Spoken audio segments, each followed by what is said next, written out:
Okay, kids, it's me again, favorite Uncle Robbie. We're back here on Uncle Robbie's Science Corner, and tonight I'm gonna mess with my black Rickenbacker because of weather conditions and other,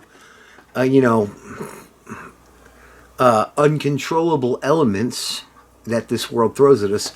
I got to reset this one up because the neck has freaking kind of bowed, and whatever, we're going to have a little fun here right now on Uncle Robbie's Science Corner.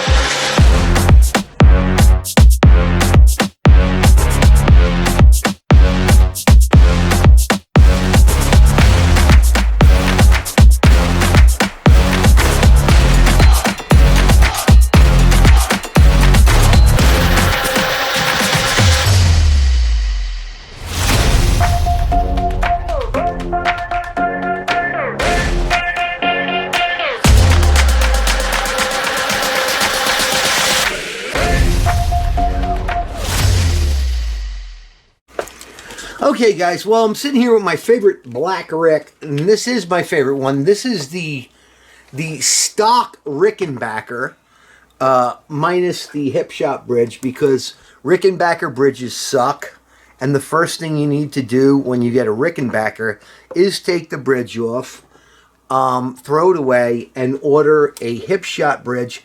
This one's aluminum. You can order an aluminum or brass one. We're gonna do a whole thing when I get back to Johnny C's house with all three of my Ricks, and we're gonna do them side by side comparison. The only thing I'm not gonna do at this point is doing a comparison between the original bridge and the hip shot bridge. Doesn't change the sound all that much, but it just makes it easier to play. And it makes it sound better. Although the blue one with the brass bridge does have sustain for days. But we'll figure it out later. Right now, what I want to do is give you a more in-depth, idea of how to tweak these rods. Now, on the last video I put out with the blue Rickenbacker, me and Donnie Ellie Osterberg freaking cranked down on the thing after I screwed with the rods. There was a bit of a wave at the end of the fretboard right here on the blue one. And on this one, it's funny, the wave is different. Wave goes down, which is good. When the wave goes down around here, like when I say wave of the neck, you got to think, here's the nut, and it goes straight, it goes straight, it goes straight, it goes straight, it goes straight, it goes straight. Then all of a sudden, this one waves down. The other one kind of waves up. Not that much of a big deal. I mean, I can take that down with a fret file and basically level the frets. And that's what needs to happen on that bass guitar. Not a big deal because in that band, I'm playing at pitch 440, A440. And I keep the action higher because I'm also the lead singer in that band. And, I'm not going to be, doing all that crazy stuff that I actually never do anymore. Wish I could, but I'm just not in a band where it's called for. So, anyway, what I'm going to do right now is I'm going to take the truss rod cover plate off of this, and I'm going to show you how with a close-up of actually how to adjust the truss rods on this, because people have just been asking me and saying, hey, don't you do it this way or don't you do it that way? I'm going to show you how to do it. I'm going to do it by myself this time. And I'm going to have to grab this thing between my legs and push the neck back. But anyway, you're back here on Uncle Robbie's Science Corner.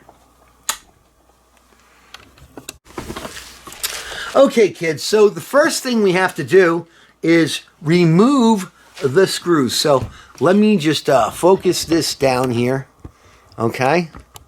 So you guys can actually, sing along Uncle Robbie. Let me turn a light on. Maybe you get a little, there's a little bit more light on this. Okay. It's just a desk lamp. I don't use anything crazy here. Like I said, there's no mistakes on Uncle, clack, take two. There's no mistakes on Uncle Robbie's Science Corner, just happy accident. So I'm going to do is slowly groove out the screws here, and I don't want to lose these. So I'm going to put them down in my little magnetic dish over here. And I'm going to take this one out and do exactly the same thing. Okay? You can see, just removing the screws, okay? Now, once I've removed the 2 screws, I just have to kind of slip away the truss rod cover. Now, what I have to do is find my truss rod wrench, which is conveniently located in my camera bag, which I'm reaching into right now. And mind you, if you're not drinking an ice cold tall brew right now, you're wrong. Okay, so you can see there's 2 truss rods there. What I'm going to do is actually adjust this right now under tension. Okay, and the reason why I'm doing this is my cover band, one of my cover bands that I play, Atomic Rewind. They sent me Kevin sent me a text message today and said, "Hey, we're going to try and do a couple of new songs. We're going to do like Saturday Night's All Right for Fighting," which I'm like, oh, that's a great song. You know, who did a version of it? Everybody's done a cover version of it. So we can just like kind of make up our own arrangement. Hopefully that's what we're going to do. But they also said Toby and Rob Lipari want to do Tom Sawyer. So I'm just like, okay, I'm a huge Geddy Lee fan, right? Everybody knows that. You know, Chris Squire, Geddy Lee, John Entwistle. When I was growing up, those were my heroes. So obviously, if we're doing Tom Sawyer, I have to play like, you know, a Rick, because Geddy did use a Rick on Tom Sawyer. He used a jazz bass for a lot of the other stuff, but he used the Rick on Tom Sawyer. The thing is, the parts on Tom Sawyer are so quick that I have to adjust the action on this. And at this point, let me focus the camera back up so you can see me. Okay. At this point, let me maybe zoom out a little bit. Zoom in, zoom out. Okay. At this point, I got to get this neck straight. Now, Rickenbacker basses are meant to be played with the neck almost completely straight. So what I did is I bought this handy dandy, and I'm going to unwrap it right now. It's basically a straight edge that you put on the neck. And I'll show you how this works, okay? You take it here, you put it here, and you hold it down. And if you can see on this, let me get it up close, okay? There is some air gap between that fretboard and the straight edge. Now this is a straight edge. This is one is, it says right there, this is a Rick, and Rick scale is, I thought it was 34 and a half. I misspoke. It's 34 and a quarter. So it's actually 3/4 of an inch shorter. The scale length on a Rickenbacker is 3/4 of an inch shorter than on a Fender Precision bass or any normally, you know, manufactured basses. Some 5-strings are 35-inch. I have a straight edge for that sitting here someplace in my mess. But anyway, so if you saw, I'm gonna focus back down here right now, okay, onto my truss rods, and I'm gonna zoom in, kinda. There we go. Okay, so I'm doing this under tension. Now, this rod, the wrench fits over the rod perfectly, so I'm going to just loosen it back, which this is almost completely loose anyway, and I'm going to loosen the treble side. Now, what I'm going to do is kind of hold the bass guitar with my legs, and then I'm going to put one foot here, one foot there, and I'm going to bend this sucker back, okay? Let's see if we can get this on video, okay? I'm going to bend the sucker back as far as I can, and I'm going to tighten the rods. Okay, there you go. There's one tight. Okay. And let's bend this back. Bend this back as as much as I can. Okay? And then tighten that sucker up. Okay? Now, what I've done is I basically... Zoom out a bit. Let me zoom out a bit. All I want to do is zoom, zoom, zoom, zoom, and you boom, boom. Okay.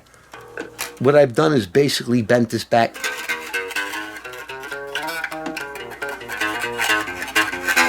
You can hear it's buzzing a little bit.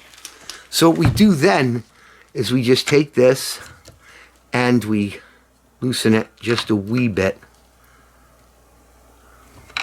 Okay? And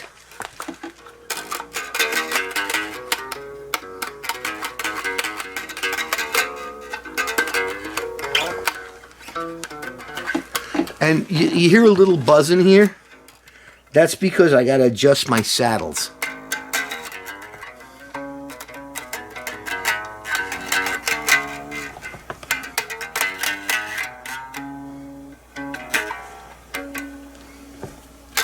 Anyway, so that's really how you would do it.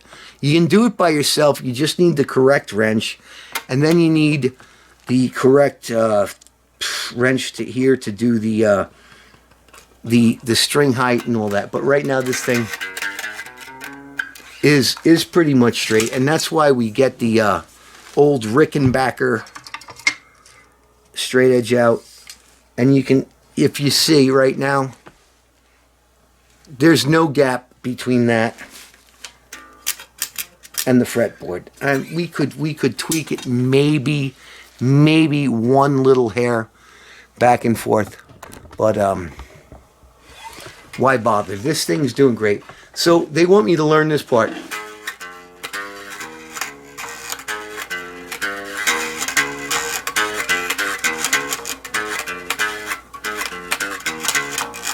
Anyway, if anybody can help me out figuring out that riff, I'd greatly appreciate it. Anyway, this needs a little bit of bridge adjustment right now.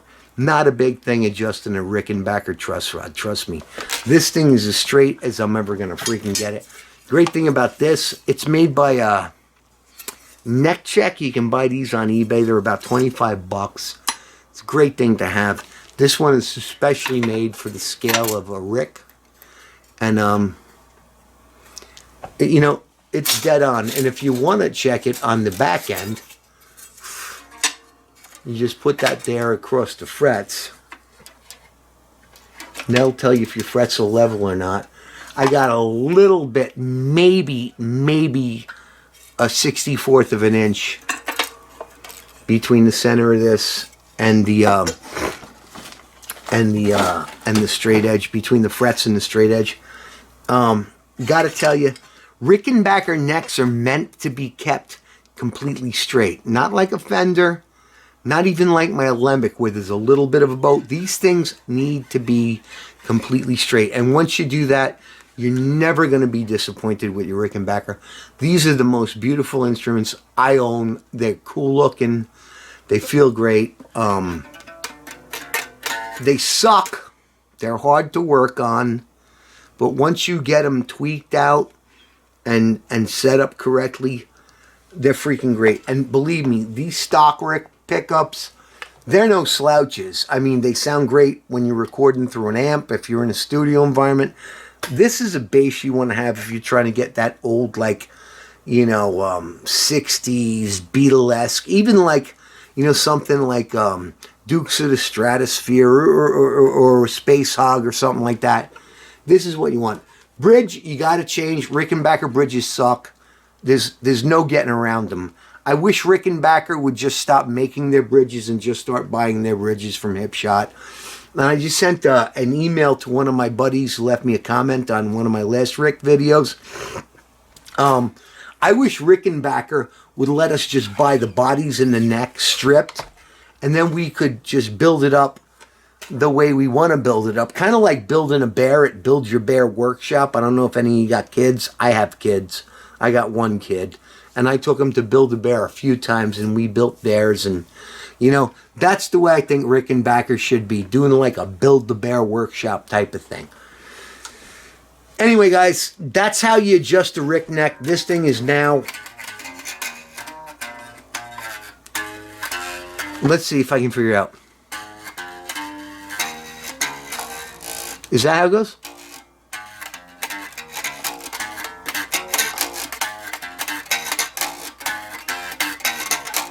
It's going to take a lot more practice. I got to get my fingers back. I might actually have Emily, my lead singer, do surgery on my hand in the middle of the show just to get the carpal tunnel syndrome. Take two. The carpal tunnel syndrome out of there. Anyway, guys, love you. Just a quickie, you know, just to show you that I still love Ricks and still love these basses. This thing's set up really good now. Just got to get the Allen wrenches into the bridge. Thanks. And the intonation on this was already done by Danny L.A. Osterberg. So it's intonated. I just had to set the action up. This string's a little high. It's a little low. Doesn't matter. This neck is straight and we're ready to freaking rock and roll. So I got to sit down now and learn Tom Sawyer note by note. And if anyone out there can help me, Angelina Marie, you know I love you still. You know, if you can, I'm watching your old videos. And my buddy Jose from Bass Chops from Beginners, love you too, buddy. All the Rush stuff. So, I don't know. Neil Peart was a god. And I'm drinking a Canadian beer right now. I always drink Canadian beers because I'm almost from Canada. I live so far north. Love you guys. Just a little video here just to say I'm back doing guitar videos. Gonna keep doing gun videos. Gonna keep doing my live streams with Andy West. And if you don't like that, then go fuck yourselves. Anyway, keep on rocking in the free world.